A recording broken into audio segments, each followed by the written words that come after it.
or the value is confirmed not to be in the array, or something to that effect. But you cannot say, because the current item I'm looking at does not have that value, that we have to get out. Revision 1 has a few problems. First of all, we don't have any variables. In other words, we're referring to the value, the array, and so on and so forth. So the first thing we want to do is to clarify those things by using specific variable names. We'll just say let k be the value we are searching for. So from now on, I can just refer to k. We'll use a as the array. So let a be the array sorted in a non-decreasing manner that we searching in. And then we'll just pick, a particular index. Let m be the index of the, let's not do this part yet. Okay, let's go ahead and just start to rewrite the algorithm. And let me ask you, if I want to express we have found the value, why is it not okay to say it like this? Why is that wrong?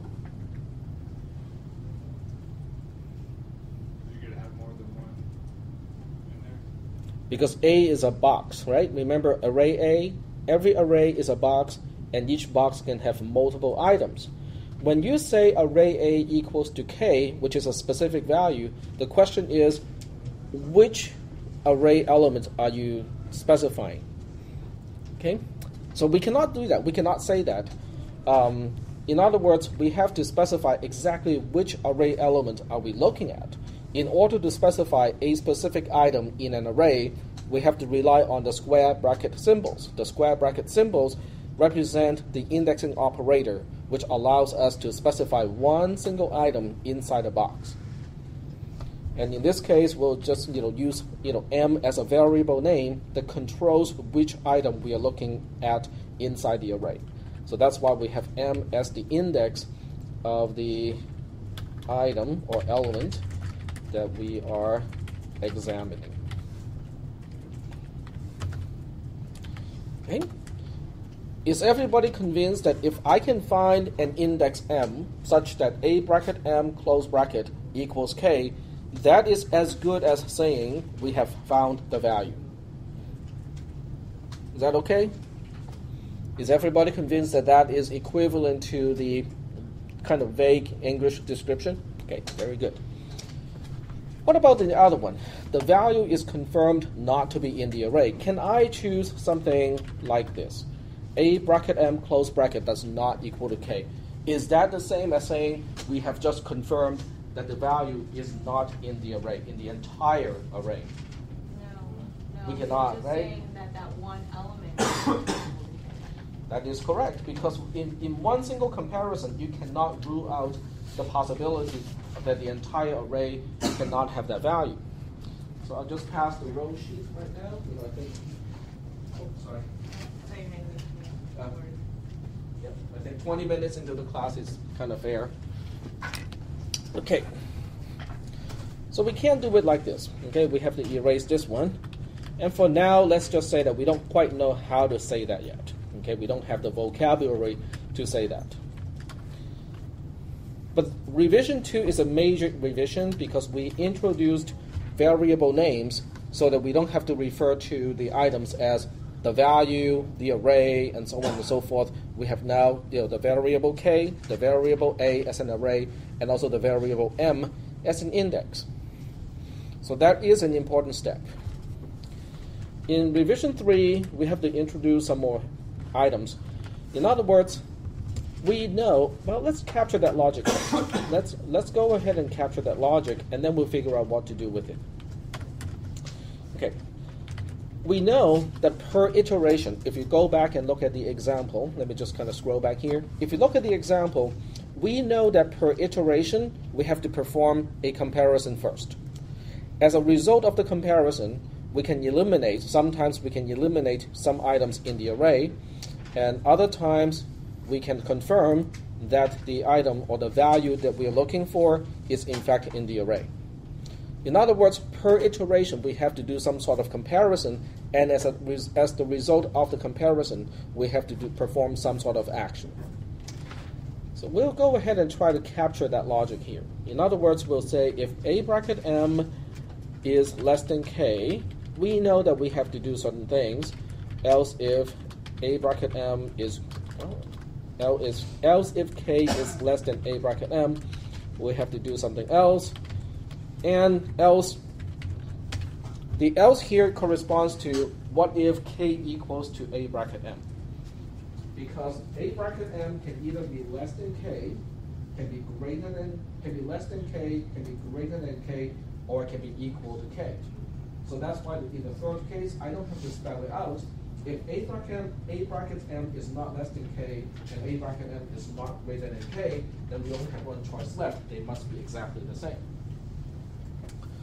Are we convinced that these three branches will capture all the possible cases out of the comparison between A bracket M and the value K? Is that okay? Does the computer know that? Sorry? Will the compiler know that? I mean, because you're saying if A bracket M is less than K or A bracket M is more than K, you want to do these two things. If it's neither of those, then you do this. But we don't write what this is. Well, we have not yet reached that. Okay. We'll go ahead and try to specify. So there will be an instruction. Yeah. I usually like to spell out the structure of a conditional statement first before I specify what I want to do per branch. And I thought you were saying we didn't have to write what to do because it was not Oh, we do have to kind of vaguely capture what we were doing with the example. Okay. I feel better now. Okay. Okay. Let's try to specify what this particular branch has to do. What happens when K is greater than the value that I'm looking at? If you go back to the example, that's exactly what's happening. We were looking at we were searching for the value 13 in the array, and the element that we were comparing to has a value of 12. So as a result of that, what happened? We eliminated everything from the left up all the way up to the element that we just compared to. Okay. So at this point, I don't know how to exactly do that. I'll just write down the instructions or the vague description of what I'm supposed to do. So we'll say eliminate everything from the left to A bracket M itself. We don't quite know how to do it. We just know that this is what we need to do. This is something that we have to represent, but we don't know how to represent it yet. The other one, we also have an example in our kind of really short example, because the second time when we compared an element with a value of 21 to the value that we are searching for, which is 13. 21 is greater than 13, which implies everything after item number 5 or index 5 will also be greater than 13. As a result of that, we eliminate A bracket M and everything to its right-hand side. Since we don't know quite exactly how to do it yet, we'll just write down the vague instruction. Eliminate everything from A bracket M to the end of the array. What happens when A bracket M is not less than K and K is not less than A bracket M? What do we need to do? Well, what is this case representing? We have found a number. Do we have to do anything here inside the loop? But it is going to be true here anyway, right? So that means there's nothing to do. Well, in that case, I'll just say nothing to do. We have nothing to do because the conditional statement is inside the loop. In other words, the body of the loop is the conditional statement, or the conditional statement is a part of that. There's nothing we have to do inside the conditional statement, because at some point we have to get out of the conditional statement, And when we get out of the conditional statement, regardless of whether this is a pre-checking or post-checking loop, we have to go back and evaluate the condition. But the exit condition is already stating that we have to get out when A bracket M equals to K. That means when A bracket M does equal to K, we already know how to get out of the loop. And as a result, inside the conditional statement, there's nothing else that we have to do. Is that okay? I mean, do you guys understand why I don't have to specify anything to do inside the conditional statement? Okay. Well, I would call this, an important revision as well, because we have just captured the logic. At least we now know that we have these cases to test for. A bracket M is less than K, K is less than A bracket M. And in one case, we eliminate everything from the left all the way to A bracket M itself. And in the other case, we eliminate everything to the other side of the element that we just compared to. The question now in revision 4 is, how do we represent or how do we indicate that something in an array is eliminated? When you play with a stack of cards, okay, you can just say, I want to move this top part or the bottom part of the stack of the card somewhere else to represent, okay, we know that the value cannot be on this part, in this part of the stack, we just put it somewhere else.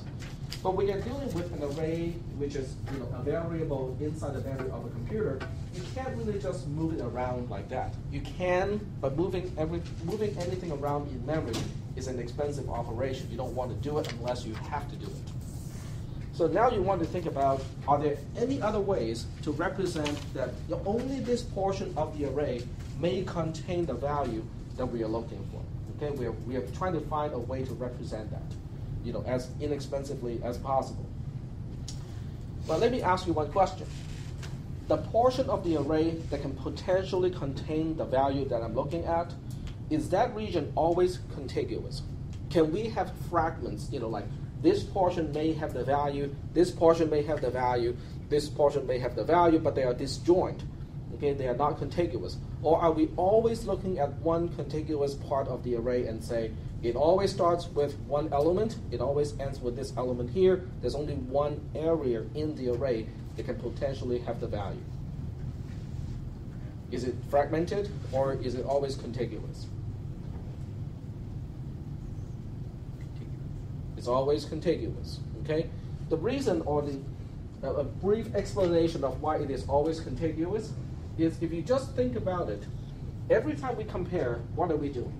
We eliminate one half of the array. We compare again, we can eliminate one half of the array like this. We compare again, we can eliminate one half of the array. We compare again, we can eliminate one half of the array. So the portion that is not eliminated is always contiguous. Okay, now that helps a lot, because, yep, go ahead. But aren't we, by definition, fragmenting it? We are not fragmenting the portion that contains the value. We are ruling out the portion that is being ruled out. Has one side, one is always on the left-hand side, one is always on the right-hand side. But within the portion that we have eliminated, it is not fragmented either. In other words, this is one big chunk that we have eliminated. This is another chunk, not quite as big, but that we have eliminated. But there are only potentially up to 2 chunks that we can eliminate. Well, we're eliminating them in chunks. Yes, but only 2 chunks. The important part is the portion that can still have the value that we are looking for is always contiguous. There's only one portion of the array with one beginning and one end that can still potentially have the value that we are looking for. Okay? So in other words, you can kind of think of this as searching in a dictionary. If you're looking up a word in a dictionary,